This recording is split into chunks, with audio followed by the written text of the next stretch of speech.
Sekali lagi ini aset Indonesia yang sangat luar biasa alamnya ini. Ya, apalagi Nias Utara ini sudah memiliki brand go internasional. Ada ratusan 160 titik lagi di Nias Utara ini yang ada orang, yang ada fasilitas umum, sekolah, rumah ibadah, postu, tidak ada jaringan listrik.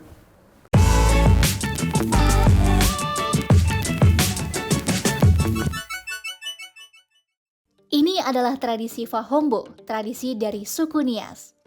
Kalau kamu mau lihat tradisi ini, tahu nggak bisa datang ke mana? Ini nih tempatnya, Kepulauan Nias, Provinsi Sumatera Utara. Mungkin sebagian orang cuma tahu daerah Niasnya aja nih, tapi ternyata Kepulauan Nias memiliki 4 kabupaten dan 1 kota, yaitu Kabupaten Nias, Kabupaten Nias Utara, Kabupaten Nias Selatan, Kabupaten Nias Barat, dan Kota Gunung Sitoli. Selain terkenal dengan tradisi dan budayanya, Kepulauan Nias juga memiliki wisata bahari dan pantai yang keren.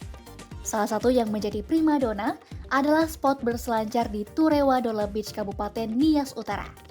Event surfing internasional pernah diadakan di sini loh. Kabupaten Nias Utara juga memiliki banyak wisata pantai dan air terjun untuk rekreasi yang mempesona. Tapi, di balik pesona alam yang luar biasa, Nias Utara masuk dalam daftar daerah tertinggal di Provinsi Sumatera Utara. Menurut Bupati Nias Utara, Amizaro Waru, infrastruktur dan peningkatan kualitas SDM di Nias Utara masih menjadi PR besar. Apa saja faktor yang menghambatnya? Nah, Sobat Kompas.com, saat ini saya sudah bersama dengan Bupati Nias Utara, Bapak Amizaro Waru. Selamat siang, Bapak. Selamat siang. Apa kabarnya? Good. Nice. Luar biasa berarti Thank you. ya. Ini semangat banget nih. Yeah. Tapi kalau dari Nias Utara ke sini tuh berapa lama nih? Kok masih semangat banget nih kayaknya nih? Ya, kalau Nias Utara itu ke Bandara Binaka Gunung Sitoli itu 1,5 jam. Dari Binaka ke Medan 1 jam. Penerbangan ATR dan baru ke Medan. Artinya kurang lebih lah perjalanan sehari lah dari Nias Utara ke Jakarta ini. Begitu juga pulangnya. Agak lumayan jauh Ya, nih berarti, tapi lumayan. Bapaknya masih fit banget nih, masih semangat Ya, sampai karena siang hari ini nih. selalu merah putih. Nah, mungkin salah satu rahasia Bapak ini bisa semangat ini mungkin karena dulunya adalah atlet voli ya, Pak ya? Ya, benar sekali. Ini gimana ceritanya jadi dari atlet voli sekarang jadi bupati nih? Kok Iya. nggak ngelanjutin jadi atlet lagi nih, Pak? Ya, memang rencana itu tidak pernah terkadang kita tidak pernah mimpikan. Tetapi biasanya itu di mana ada semangat, di mana ada tujuan, diiringi dengan sebuah proses keras, pasti akan jadi. Memang dulu kita ini adalah masyarakat desa yang memang sungguh terisolir kita lah ya. Kalau kami ini dulu masih kuliah itu tahun 97 belum, depan rumah itu belum dilalui roda 4. Roda 2 aja belum. Masih susah ya jalannya? Susah sekali ya. Sehingga tentunya melalui proses panjang dan usaha keras ya kita memang banyak harus berkorban perjuangan ya, termasuk kita ini dulu kan dari anak yatim piatu. Yatim piatu, sehingga makanya perjalanan hidup ini sambil kuliah narik beca, jual goreng-gorengan. Dan setelah itu mulai 2008 itu kita jadi kepala desa. Setelah itu 2009 3 kali periode berturut-turut jadi anggota DPRD dan 2 kali jadi wakil ketua DPRD. Wih, ini gimana tapi perjalanannya? Kan dari narik beca, dari kerja serabutan, terus tiba-tiba jadi kepala desa nih, apa pemantiknya kemudian ingin terjun ke dunia politik nih, Pak? Kita ini memang setelah tamat kuliah, kita mau mengabdi seyogianya mengajar, karena saya kan ilmu pendidikan bahasa Inggris. Betul. Speak English Conversation, Fluency on Press. Wis. Ya, tentunya pada saat itu ada pemilihan kepala desa, ternyata kita ada niat karena untuk memberikan yang terbaik di desa dan kita menang. Dan tentunya setelah itu hanya 1 tahun 2 bulan kita coba naik lagi untuk jadi calon DPRD dan dapat 3 kali berturut-turut, dan baru 2020 itu kita kembali mencoba sebagai calon kepala daerah dan insya Allah puji Tuhan kita menang. Jadi emang niatnya untuk bisa membangun Nias Utara lah, Iya. karena memang sudah dari dulunya lahir dan besar di sana dan Iya. sudah merasakan bagaimana jadi kerja serabutan juga ya Pak ya. Benar. Heeh. Oke, baik. Nah ini mungkin dari awalnya kan dari masyarakat biasa, kemudian juga sempat jadi DPRD dan sekarang jadi bupati. Ini apa nih yang jadi harapan Bapak di Nias Utara ini? Tentunya kita dari sisi prospek dulu Kepulauan Nias ya. Sesuai dengan Kepres 63 2020, di Indonesia ini ada 62 daerah tertinggal. Dan di Sumatera Utara itu ada 4. 4 ini semuanya berada di Nias. Kepulauan Nias, Nias Utara, Nias Selatan, Nias Barat, dan Nias. Saya bicara ke Nias Utara. Kepulauan Nias. Mengapa Kepulauan Nias ini begitu tertinggal? Menurut saya ada beberapa benang merah yang sudah saya simpulkan. Yang pertama dulu, jalan keliling Kepulauan Nias ini belum tembus sampai saat ini. Ini sudah 77 tahun, hampir 78 tahun merdeka Indonesia belum tembus. Yang kedua, sarana prasarana pendukung lainnya ini belum ada. Dan begitu juga pangan yang belum diolah secara teknologi. Dan mungkin banyak faktor yang lainnya. Sehingga kondisi ini membuat masyarakat Kepulauan Nias ini tertinggal. Saya beralih ke Nias Utara. Kondisi Nias Utara ini memang tertinggal, saya akui. Kenapa? Karena dari setiap tahun anggaran yang masuk dari provinsi dan pusat ini, hampir hanya cukup untuk operasional. Untuk membangun sarana prasarana yang lain ini, tentunya sangat terbatas. Inilah yang harus didorong, yang harus kita terus berjuangkan di provinsi dan kementerian lembaga ini, supaya ada atensi khusus. Memang di tahun 2016 tanggal 19 Agustus Pak Presiden sudah datang, dan di sana dia mengatakan bahwa ada 2 potensi besar di Kepulauan Nias itu adalah pariwisata dan perikanan. Begitu juga di tanggal 6 Juli 2022 dia datang ke Nias Utara, dan dia sangat memperhatikan kondisi, karena luar biasa Pak Presiden kita itu. Ini dari bandara ke Nias Utara itu ada 2 jam lebih. Dia naik mobil. Naik mobil itu loh, dengan jalan yang apa adanya. Dan ternyata pada saat itu Pak Presiden bilang karena keterbatasan anggaran di daerah, maka pembangunannya akan diambil alih oleh Jadi kementerian. sekarang diambil alih oleh pusat. Ya ini yang kita dorong terus. Nah ini yang kita dorong. Sehingga tentunya harapan kita di sini ada perhatian khusus. Ya. Sebenarnya kalau alam kita bicara di Nias Utara atau Kepulauan Nias itu sudah ada sebenarnya investasi kita. Dalam bidang apa tuh Pak? Alam itu pantai yang luar biasa, lokasi wisata yang luar biasa, ya. Dan ini belum diolah dia, belum dikembangkan secara teknologi modernisasi, sehingga ini harapan kita supaya ada perhatian khusus dari kementerian. Tadi kan Bapak sebut kalau Pak Presiden juga sempat datang ke Nias untuk melihat bagaimana infrastruktur di sana dan akhirnya diambil alih oleh pusat. Nah ini perkembangannya sekarang gimana nih? Itu kan tahun lalu. Nah tahun ini gimana Pak? Memang kurang lebih 1 tahun dia ada beberapa perkembangan sih. Yang pertama dulu seperti pasar ini sedang ada pelelangan. Jalan itu sudah masuk ke impres. Tapi mungkin dalam waktu dekat akan dilelang jalan lingkar itu, jalan keliling Kepulauan Nias, dan begitu juga beberapa ruas jalan akan menjadi perhatian. Walaupun memang dalam bentuk proses dia, dalam bentuk proses, dan kita yakini bahwa ini akan menjadi kenyataan. Oke, baik. Nah itu kan tadi kan mungkin jalan di luarnya ya, jalan lingkar luar. Nah untuk menuju ke tempat wisata yang juga jadi potensi di Nias ini, bagaimana kondisinya sekarang?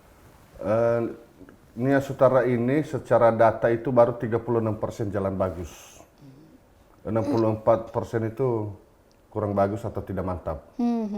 Sehingga ini yang menjadi salah satu kendala terhadap dunia wisata dan perekonomian masyarakat Nias Utara, sehingga akses ini sangat penting. Coba dibayangkan, di Nias Utara itu ada surfing, Betul. dalam ini, satu lokasi yang namanya Kecamatan Nafulu. Di Kecamatan Nafulu ini ada 9 lokasi surfing, tetapi 5 direkomendasi menjadi surfing berstandar internasional. wih, oke. Yang satu ini baru kita laksanakan 2 tahun berturut-turut dan ini sudah dibuka. Yang 4 lokasi ini belum ada akses jalan. Inilah pergumulan kita. Ya, dan ini pun akses ini baru pembukaan dia, perkerasan, belum diaspal. Jadi baru dibuka gitu Baru jalannya. dibuka aja, yang penting bisa lewat roda kendaraan lah ya. Tapi ke yang 4 ini belum dibuka. Inilah target kita di 2024 untuk bisa kita buka minimal perkerasan 4 tempat ini. Yang masuk perkerasan dia sehingga akses wisata lokal dan mancanegara itu bisa langsung ke tujuan wisata. Begitu juga di Nias Utara ini luar biasa, ada juga yang namanya Laut Mati. Betul. Yang lokasinya itu berada di Turiloto, Kecamatan Lahewa. Dan ini satu-satunya di dunia saya pikir ini.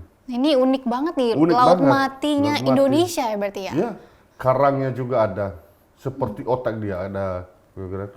Lalu ini juga belum dikembangkan secara penataan, secara kebutuhan daripada wisata itu.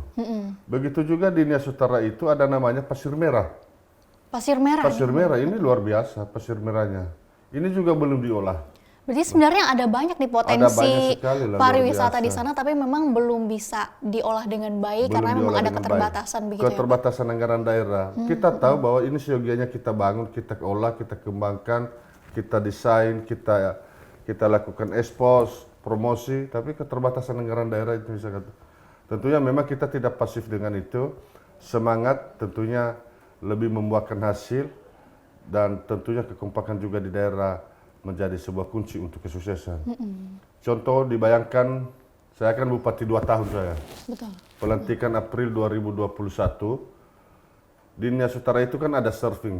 Mancanegara itu sudah mengenal itu ada di tahun 1992.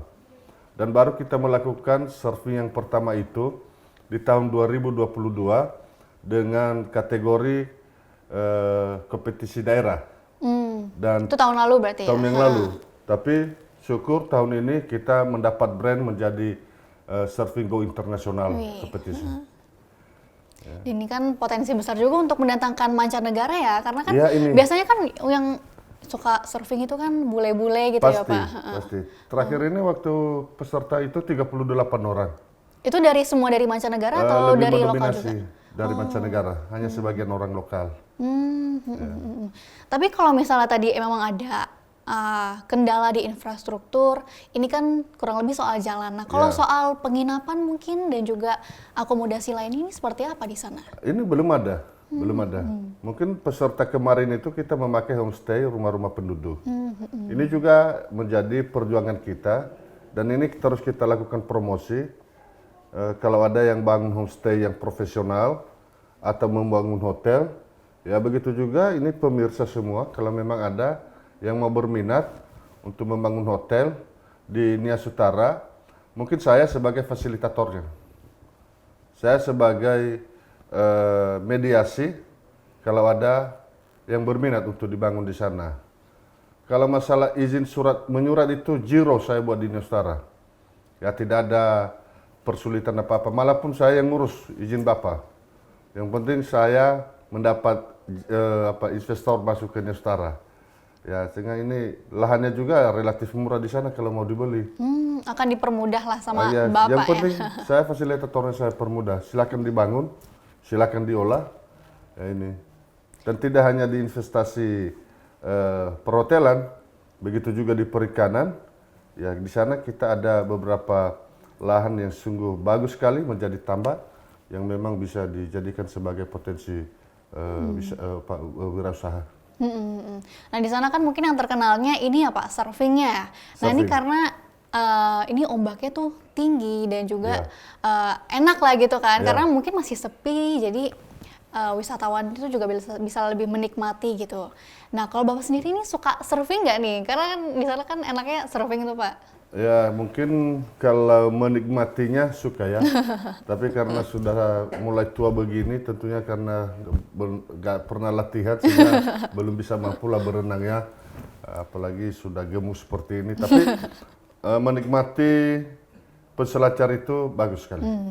Tapi Bapak juga ada program nih membagikan papan surfing ya untuk masyarakat di sana. Iya. Nah, ini gimana nih ceritanya Pak? Tentunya kan untuk memberikan semangat juga kepada pemuda-pemuda lokal itu, ya artinya kita kerjasama dengan beberapa bule-bule dan juga pemerintah daerah, dan kita sudah bagi papan peselancar itu sebagai motivasi kepada anak-anak desa yang ada di sekitar lokasi surfing itu untuk bisa berlatih terus. Ya tapi luar biasa doh. Dalam 1 tahun ini, kalau tahun yang lalu mereka tidak tahu apa-apa, mereka sudah bisa beberapa kali lipat tikungan di laut itu bisa mereka mainkan itu. Udah lebih jago lah ya sekarang udah dengan mulai jago bantuan. lah, udah Siapa mulai tahu jago. bisa jadi atlet kan ya Pak Ya, ya. kita doakan seperti itu Ibu Ana. Bisa berlomba juga sama orang mancanegara. Nah, selain tadi surfing, di sana kan juga ada tuh laut mati di pantai Tureleto ya Pak ya. Ya, Tureloto Kecamatan Lahewa. Nah ini mungkin bagaimana nih akses ke sananya juga? Apakah mungkin masih tertutup juga kayak di pantai-pantai surfing tersebut? Sejarahnya dulu Laut Mati ini ya, di 2005 itu kan ada gempa. Gempa ini menjadi lautnya surut. Sehingga ada ratusan meter itu dari bibir pantai ke daratan itu tanah pemerintah. Sehingga lautnya mati. Jalannya memang sudah ada sampai ke dalam, tetapi dalam bentuk bangunan infrastrukturnya ini ya seperti pondok-pondoknya, tempat rumah makan, restorannya, restonya atau apa di situ belum ada. Ini. Dan sekarang mungkin lagi berusaha lah, berupaya. Kita sedang berusaha sekarang. Kita sedang berusaha. Tapi dengan pariwisata ini kan pastinya juga ingin membangkitkan produk-produk UMKM untuk mungkin jadi untuk tempat kuliner dan juga oleh-oleh nih. Nah kalau dari Nias Utara sendiri yang jadi khasnya apa nih Pak? Sebenarnya kita banyak sekali potensi yang ada di sana ya. Dalam musiman itu kan ada durian dan begitu juga ada pisang. Kalau pisang itu kan kita ekspor itu setiap malam. Tapi memang belum profesional sekali lah masyarakat kita di sana ya. Karena kita kan baru buka yang namanya dunia wisata. Baru buka banget lah baru ya. buka, sehingga masyarakat pun belum ada ilmu pengalaman tentang membuat oleh-oleh UMKM yang lebih profesional. Tentunya kan yang namanya oleh-oleh ini kan profesional. Apalagi kalau wisatawan yang akan membelikan. Tentunya ini memang usaha kita yang kita berdayakan melalui dinas koperasi kita. Kita akan terus melakukan pendampingan, pembekalan terhadap mereka, dan begitu juga bekerja sama dengan BLK di Medan untuk dilakukan pelatihan. Dan mungkin nanti kita akan di daerah akan membuka beberapa prospek yang membantu perekonomian masyarakat itu untuk bisa contoh membeli mesin kecil, alat-alatnya, sehingga daerah nanti akan berpikir seperti itu. Begitu juga mengenai budaya. Tentunya kan kebutuhan wisata ini kan termasuk budaya. Betul. Tentunya budaya di sana banyak sekali. Apa aja tuh Pak? Banyak, tapi belum kita buat secara profesional dia. Nah, dan ini kita akan rencanakan, pelan kita akan melakukan pelatihan, seminar, dan terus kita melakukan gerakan kelompok masyarakat dalam berbudaya.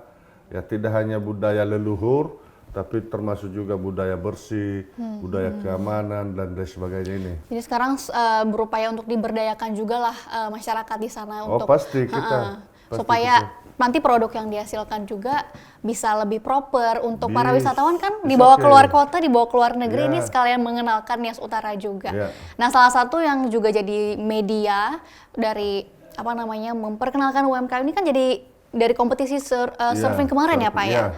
Nah, ini kompetisi surfingnya ini biasanya memang digelarnya tuh kapan aja nih Pak?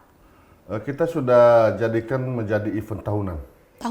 Tahunan, dan kita akan daftarkan di provinsi dan begitu juga di pariwisata. Kita akan daftarkan untuk menjadi event tahunan, kalau kita doakan supaya dapat di ACC-kan menjadi event tahunan nasional di Nias Utara. Di Nias Utara. Di Nias Utara khusus untuk surfing, dan mungkin kalau kegiatan yang lain kita lakukan secara lokal lah. Secara lokal ada beberapa kegiatan juga kita terus melakukan baik antara kecamatan maupun kabupaten Sehingga ini lebih mengarah ke lokal kita lakukan. Karena saya melihat yang lebih di brand itu adalah yang surfing ini. Betul. Karena surfing ini kan menjadi atensi para orang-orang peselancar lah ya. Orang-orang Karena mungkin nggak banyak ya di Indonesia yang ombaknya mungkin sebagus di Nias Utara dan juga iya, mungkin Bali nih. luar biasa. Kelebihan kita surfing di sana itu adalah pecahnya itu ke sayap kiri. Kalau rata-rata itu ke sayap kanan. Kita ada uniknya itu ke sayap kiri. Ada satu lokasi yang lokasi surfing yang kita laksanakan semalam. Yang kedua lagi lebih keunikannya itu dalam satu kecamatan itu ada 5 lokasi surfing berstandar internasional, sehingga ini kalau ada orang-orang peselancar ratusan itu muat mereka. Gampang karena banyak Gampang. tinggal milih kan Ya, ada 5. 50 bisa tertampung banyak. Nah, ini kelebihannya. Memang kan di tempat yang lain ada lokasi surfing mungkin hanya 1 dan 2. Betul. Nah, ini 5. Wah, udah Udah puas lah mereka puas, ya. sehingga bebas mereka. Jadi ini kalau dibuka nih 5-5-nya mungkin tahun udah depan ya, wah, wah, udah wah, ini ini pasti udah wah banyak ini. orang yang Ya, ke Nias Utara ya, maksudnya apalagi makanya- surfer itu. Makanya kalau ada investor yang mau berinvestasi mengenai hotel ini ya sangat bagus sekali lah di Nias Utara. Karena ini prospeknya ini akan terus main ini. Ya kan, karena kita pemerintah berkomitmen bahwa melalui dunia pariwisata dengan brand surfing ini adalah langkah kita memperkenalkan Nias Utara ke mancanegara dan lokal, dan untuk memberikan atensi juga terhadap masyarakat tentang peningkatan UMKM mereka. Nah ini kalau nantinya kompetisi surfing ini ingin jadikan program nasional, apalagi tahunan, ini kan Ya. berarti perlulah infrastruktur dan juga Benar. pembenahan lainnya. Ya. Dan kemarin itu saya lihat Bapak juga sudah bertemu nih dengan Menparekraf ya Pak. Ya. Nah ini kemarin tuh apa mungkin yang dibahas? Apakah mungkin ada pesan juga dari beliau? Ya benar sekali, di bulan Mei kalau nggak salah ya, saya udah ketemu 2 kali Pak Menteri dan beberapa deputi, dan di sana kita melakukan ekspos mereka tentang potensi wisata yang ada di Nias Utara. Dan tentunya kita berharap bahwa Pak Menteri, para deputi itu memiliki atensi khusus tentang ini. Karena ini adalah merupakan aset Indonesia. Ya, sekali lagi ini aset Indonesia yang sangat luar biasa alamnya ini. Ya, apalagi Nias Utara ini sudah memiliki brand go internasional. Sehingga kalau itu go internasional kan sudah menjadi tamu Indonesia, tamu-tamu kita yang ada di luar daerah ini. Nah, ini sehingga harapan kita ada perhatian khusus, dan kita doakanlah pasti mereka memiliki beban tersendiri tentang itu. Karena tidak mungkin hanya daerah yang memikirkan dalam melakukan pembangunan ini. Kan. Ini kan kerja tim kita ini, ada kabupaten, provinsi, dan pusat. Ini kan kerja tim kita. Ya. Oke, namun selain dari tadi, kita kan dari tadi ngomongin surfing nih Pak. Ya. Nah, aku juga pernah lihat nih, ada pulau hidden gem namanya Pulau Unga yang berada di paling luar perbatasan laut dengan Samudra Hindia. Ya. Nah, ini apa nih mungkin yang bisa kita lihat di sana nih Pak, untuk sahabat kompas.com yang mungkin belum pernah ke sana, ini tempatnya seperti apa nih Pak? Di Nias Utara ada yang namanya Hulu Bunga. Hulu Bunga ini berada di Kecamatan Nafulu yang lokasinya surfing. Hulu Bunga ini berbatasan persis dengan Laut Samudra. Betul. Dan potensinya di sana juga luar biasa. Lautnya itu begitu jernih, bisa kita melihat ikan-ikan. Jadi nggak usah nyelup ke dalam juga udah bisa lihat ya bisa Pak? di atas perahu kita pun bisa kita melihat pasirnya putih. Sehingga ini juga menjadi pengembangan wisata. Cuman ini membutuhkan waktu 1,5 jam naik kapal dari kota Kecamatan Nafulu lokasi surfing ke Hulu Bunga. Karena dia kan berada dalam satu pulau. Tapi itu bagus sekali. Recommended lah ya untuk Itu wisatawan good. yang mau ke Itu Nias is Utara. good. Kalau itu tadi saya hanya bicara masalah surfing dan laut mati itu. Ya. Oke, baik. Nah, kalau dia berhadapan nih dengan Samudra Hindia, ini yang jadi juga potensi adalah perikanan ya, dan juga Iya. hasil lautnya. Kalau di Nias Utara sendiri berarti apa nih Pak yang jadi unggulan hasil lautnya itu apa nih? Kalau Nias Utara itu kan 2/3 itu dikelilingi oleh lautan. Dan lautan ini ada berbatasan dengan laut samudra, laut bebas, dan memang ikan-ikannya di sana adalah luar biasa. Apa nih, Seperti ikan tuna, Wih. kakap merah, gurita, udang lobster, banyak sekali. Cuman permasalahannya nelayan-nelayan di sana belum memiliki pengalaman yang begitu profesional dibarengi dengan alat-alat mereka seperti kapal dan sebagainya karena keterbatasan ekonomi. Betul. Dan begitu juga terkadang kalau ada musim daripada hasil tangkap itu terkadang kelebihan. Udah pernah dikubur dia itu. Oh, karena kelebihan justru ya. Nggak ada call sharing, baru satu dapat call sharing di 2022 Nestor itu dari KKP. Ini dikasih di Siheneasi Kecamatan Lahiwa. Nah, ini. Padahal memang di sektor perikanan ini sendiri produksinya bisa 15.000 ton per tahun ya, Iya, Pak. Ini bisa. sangat besar Besar sekali untuk potensinya. potensinya. Tapi memang kendalanya dari segi apa tadi Fasilitas lah. fasilitasnya. Ya. Jadi dari Pemkap sendiri ini apa nih strateginya untuk bisa Strategi kita meningkatkan itu memang kita terus memberdayakan kelompok-kelompok nelayan dan begitu juga alat-alat itu terus kita berikan kepada mereka seperti mesin 5JT dan mungkin ya 1-2 kapal itu aja karena kita tidak bisa banyak itu kita kasih sama masyarakat karena keterbatasan keuangan kita. Nah ini kan karena Kepulauan Nias ini juga jauh ya dari Provinsi Sumatera Utara Ya. ini kan.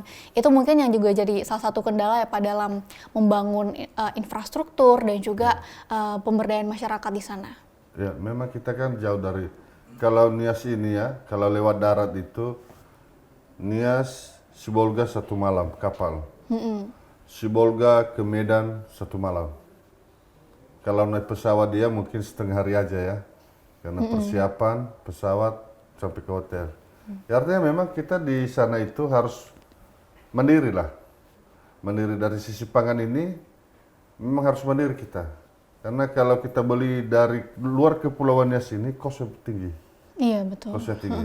Karena perjalanannya pun jauh ya. Jauh dia, karena harus lewat laut dia. Nah, ini sehingga ini terus kita perkuat ekonomi masyarakat terlebih untuk petani-petani ini untuk bisa membuahkan hasil yang banyak. Nah, dalam Bapak memimpin Kabupaten Nias Utara sendiri, Bapak ini bawa tagline baru nih, namanya Go Tafari. Ya. Nah, ini artinya apa nih, Pak? Go ini kan merupakan kalau terjemahannya dulu go pergi. Betul. Nah, tapi kita memaknai dia itu semangat. Semangat tidak cukup berlari, tapi terbang. Wih, Go. Go. Kalau Tafari ini lambang Nias Utara ini. Sama dengan kalau Garuda di Indonesia. Nah, ini kan lambang Nias Utara kan Tafari. Sehingga kita maknai dia Nias Utara kompak kita untuk membawa ke tingkat kemajuan. Oke, baik. Kan Bapak sudah memimpin sebagai Bupati ini kurang lebih 2 tahun ya Pak, dari 2 tahun tahun. 2021.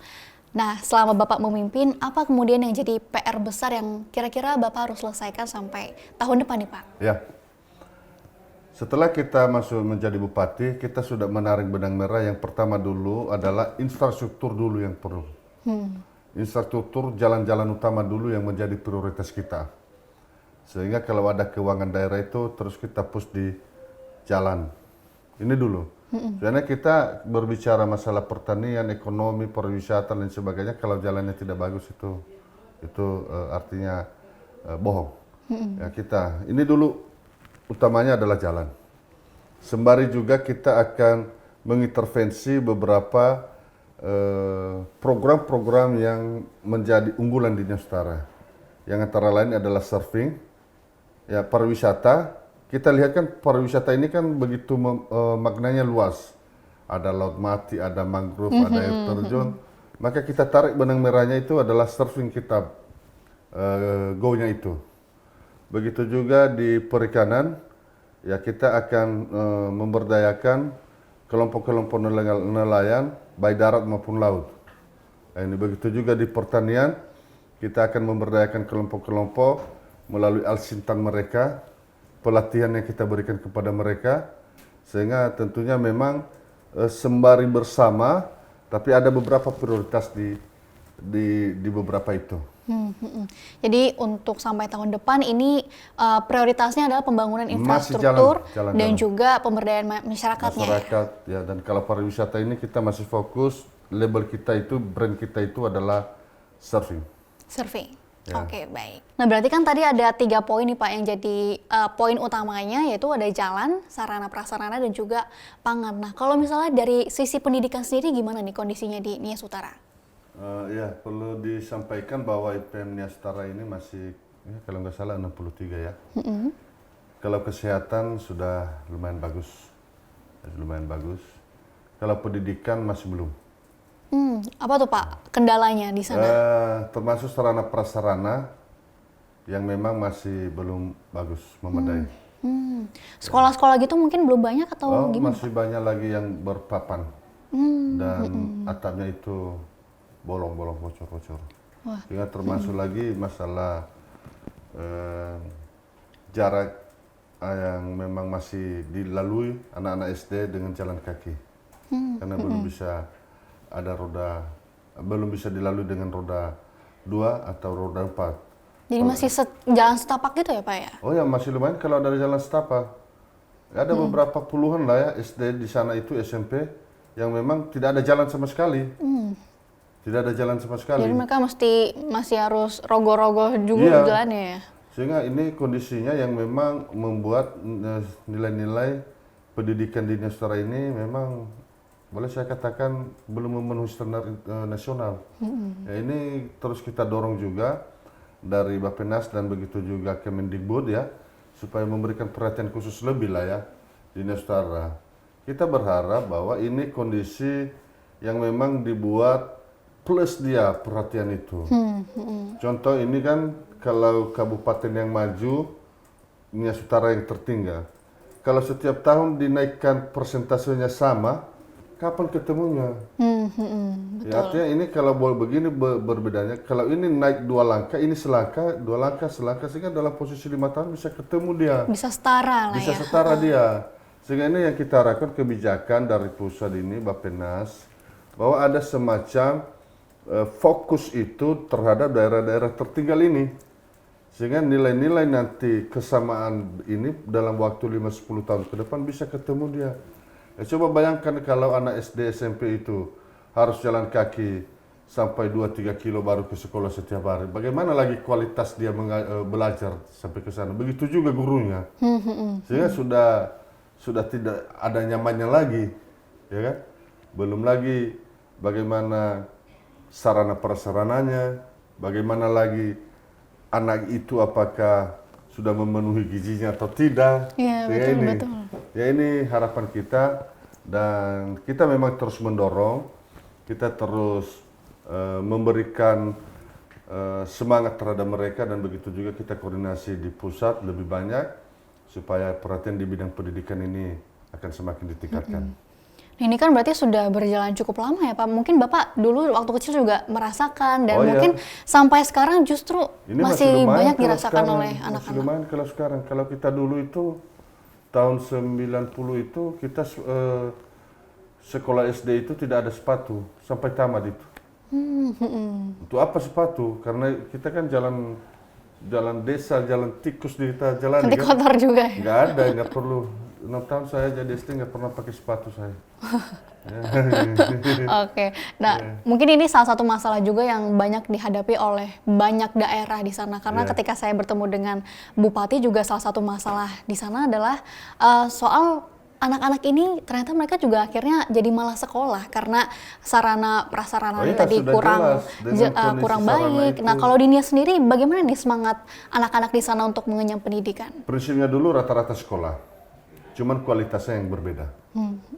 Ya, kualitasnya yang berbeda. Maksud saya begini, kalau memang untuk tetap sekolah ya pasti sekolah pada umur 6 tahun tetap sekolah SD, dan kalau 6 tahun pasti akan tamat. Betul. Tapi nilai kualitas itu jangan berkurang. Termasuk lagi kan ada beberapa daerah di Nias Utara itu tidak ada jaringan internet. Oh, masih tidak ada terkendala jaringan ya? listrik. Bagaimana mau belajar anak malam hari? Kalau hitung itu kebutuhan tower itu di Nias Utara ada 18 lagi, ada 18 titik lagi. Dan begitu juga jaringan listrik ini, ya saya mohon juga ini sama Pak Direktur PLN ini, ya tolonglah perhatikan kami di Nias Utara ini. Ada ratusan 160 titik lagi di Nias Utara ini yang ada orang, yang ada fasilitas umum, sekolah, rumah ibadah, puskesmas, tidak ada jaringan listrik. 160 titik yang masih 162 titik. Ada rumah penduduk, sehingga memang setiap tahun dikasih ya mungkin dalam beberapa 5 lokasi saja. Bagaimana bisa ketemu? Coba bayangkan kalau tahun 2023 ini dikasih 100 titik. Padahal Pak Presiden kita itu sudah sering mengatakan bahwa Indonesia ini terang. Ini kan? Dan ini kondisinya. Sudah lagi sarana prasarana jalan tidak ada, fasilitas sekolah juga tidak ada, internet tidak ada, listrik tidak ada. Bagaimana sebuah semangat daripada anak-anak itu? Ini kondisi. Belum lagi ekonominya. Ini sehingga ini yang menjadi pergumulan kita di daerah dan ini yang terus kita ekspos di beberapa kementerian. Padahal memang dari pendidikan ini akar bisa kemana-mana kan. Salah satunya ekonomi dan juga tadi disinggung soal kesehatan. Kalau rumah sakit di Nias sendiri seperti apa Pak?